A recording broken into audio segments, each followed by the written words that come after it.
conversion, properties of inverse trigonometric functions.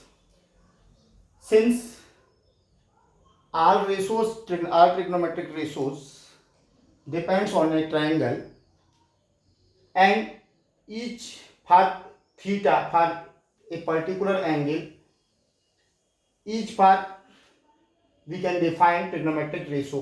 हम जानते हैं अच्छी तरह से कि ट्रिग्नोमेट्रिक रेशियोज जो हैं वो ट्रिग्नोमेट्रिक फंक्शंस ट्रायंगल के टू साइड्स के रेशो, ट्रायंगल किसी भी ट्रायंगल के टू साइड्स के रेशो को शो करते हैं. यदि किसी पर्टिकुलर एंगल के लिए हम ट्रिग्नोमेट्रिक रेशोज को राइट करें तो इस कंडीशन में साइन थीटा, यदि हम मान लें कि एक ट्रायंगल है, राइट एंगल ट्रायंगल है, राइट एंगल ट्रायंगल, तो इसमें बेस को बी मान लिया, हाइपोटेनस एच, परपेंडिकुलर माने denoted by P, then sine theta is equal to perpendicular upon hypotenuse, then theta is equal to sine inverse P upon H.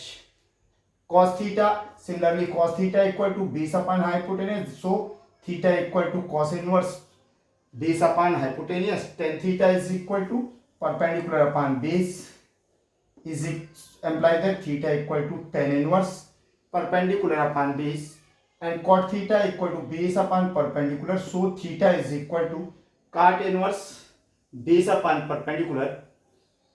Similarly sec theta is equal to hypotenuse upon base, and so theta equal to sec inverse hypotenuse upon base, and cosec theta equal to hypotenuse upon perpendicular, so theta equal to cosec inverse hypotenuse upon perpendicular. It means a single theta is represented in all trigonometric inverse functions. All trigonometric functions are defined for a particular angle theta, then since theta is equal, so all inverse functions will be equal. So sin inverse p upon h equal to cos inverse b upon h equal to tan inverse of p upon h equal to cot inverse b upon p is equal to sec inverse h upon p is equal to cosec inverse h upon p equal to theta. It means we can convert each inverse trigonometric function into another. इसका मतलब है ऐसा है कि हम किसी भी trigonometric function को रिमेनिंग ट्रिग्नोमेट्रिक फंक्शंस में कन्वर्ट कर सकते हैं. उसके लिए हमें करना क्या है कि we have given that two sides and third sides can be find out by the help of Pythagoras theorem. हमें कोई भी ट्रिग्नोमेट्रिक रेशो है उसमें टू रेशोज दिए रहेंगे, टू साइड्स दी हुई हैं. प्रोपोर्शनल रेशो है तो टू साइड्स के रेशो दिए हैं और थर्ड साइड्स को हम पाइथागोरस थ्योरम से निकाल सकते हैं. यदि साइन थीटा दिया है, साइन इनवर्स दिया है, साइन इनवर्स देने का मतलब है कि वो आपको परपेंडिकुलर और हाइपोटेनियस दे रहा है. It means base is equal to under root hypotenuse square minus perpendicular square, and when you have hypotenuse, perpendicular and base, then you can convert each trigonometric ratio into another trigonometric ratio. If you have cos theta, cos inverse, then you have given that base and hypotenuse, then perpendicular is equal to under root hypotenuse square minus base square, then you can find out perpendicular. If you have given that tan theta, tan inverse, then you have given that perpendicular upon base and hypotenuse according to Pythagoras theorem. You can find out hypotenuse is equal to under root perpendicular square plus base square. तो इसका मतलब यह है कि चूंकि यदि कोई भी ट्रिग्नोमेट्रिक इनवर्स ट्रिग्नोमेट्रिक फंक्शन दिया है और उसमें इनवर्स ट्रिग्नोमेट्रिक फंक्शन दिया है तो उसमें टू रेशोज होंगे, या तो बेस परपेंडिकुलर होगा या बेस हाइपोटेनियस होगा या हाइपोटेनियस परपेंडिकुलर होगा. इनमें से कोई भी टू साइड दी है तो थर्ड साइड हम पाइथागोरस थ्योरम की हेल्प से निकाल सकते हैं. और यदि पाइथागोरस थ्योरम की सहायता से निकाल सकते हैं तो हम किसी भी इनवर्स ट्रिग्नोमेट्रिक फंक्शन को सेकंड इनवर्स ट्रिग्नोमेट्रिक फंक्शन में कन्वर्ट कर सकते हैं रिमेनिंग.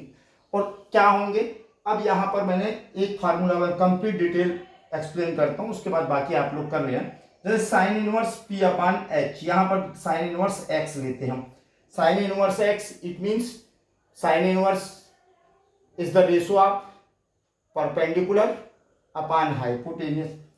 ये दिया x, we can imagine x upon 1, we can write it x upon 1, then x will be perpendicular and hypotenuse will be 1. Then what will be base?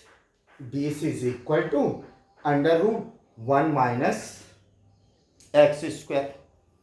Base is equal to under root hypotenuse square minus perpendicular square. तो perpendicular कितना है x है और hypotenuse है 1, तो base b is equal to under root 1 minus x square. Now we can find out, we can write each ratios. 36 formulas होते हैं, सिर्फ इतने से कॉन्सेप्ट पे हम तुरंत फार्मूले को क्या कर सकते हैं, फॉर्म कर सकते हैं. अब कॉस इनवर्स रेशो किसका है, बेस अपान हाइपोटेनियस. बेस कितना आया हमारा, under root 1 minus x square, और हाइपोटेनियस 1 है तो 1 लिखने की जरूरत नहीं. Tan inverse ratio of perpendicular upon base. Perpendicular is x and base is under root 1 minus x square. Similarly, cot inverse base upon perpendicular, ratio of cot inverse is ratio of base upon perpendicular, base is under root 1 minus x square and perpendicular upon is x. Sec inverse is hypotenuse upon base. So hypotenuse is 1 and base is under root 1 minus x square. Cosec inverse x is the ratio of hypotenuse upon perpendicular, so hypotenuse 1 and perpendicular x. Similarly, we can convert cos inverse x cos inverse x, it means we have given that base is x and hypotenuse is 1, then perpendicular will be p is equal to under root 1 minus x square. Now we have three sides, x is base, 1 is hypotenuse, and under root 1 minus x square is what, perpendicular. Now sin inverse under root 1 minus x square, perpendicular upon hypotenuse. Tan inverse perpendicular upon base, तो perpendicular निकला था हमारा under root 1 minus x square और base दिया है x. Cot inverse base upon perpendicular x upon. Sec inverse hypotenuse 1 base x. Cosec inverse hypotenuse 1 and perpendicular under root 1 minus x square. Tan inverse x, it means we have given that perpendicular p is equal to x and hypotenuse is equal to 1. Then what will be hypotenuse, tan inverse x perpendicular upon base, perpendicular is equal to x and base is equal to 1. Then what will be hypotenuse? Hypotenuse according to Pythagoras theorem, hypotenuse h is equal to under root b square plus p square. b is 1 and p is x, then h is equal to under root 1 plus x square. Hypotenuse हो गया under root 1 plus x square. Now we write or we convert it in our trigonometric function. Sin inverse perpendicular x upon hypotenuse under root 1 plus x square. Cos inverse base 1 upon hypotenuse under root 1 plus x square. Cot inverse base 1 hypotenuse x, perpendicular x 1 upon x. Sec inverse hypotenuse under root 1 upon x square and base is 1, so sec inverse under root 1 plus x square. Cosec inverse hypotenuse under root 1 plus x square upon perpendicular is x. Similarly, you can convert all cot inverse, sec inverse and cosec inverse in the terms of remaining trigonometric function. One more thing, ये आपके competition के हिसाब से है, आपके syllabus में इसके according questions नहीं है, लेकिन फार्मूले दिए गए थे.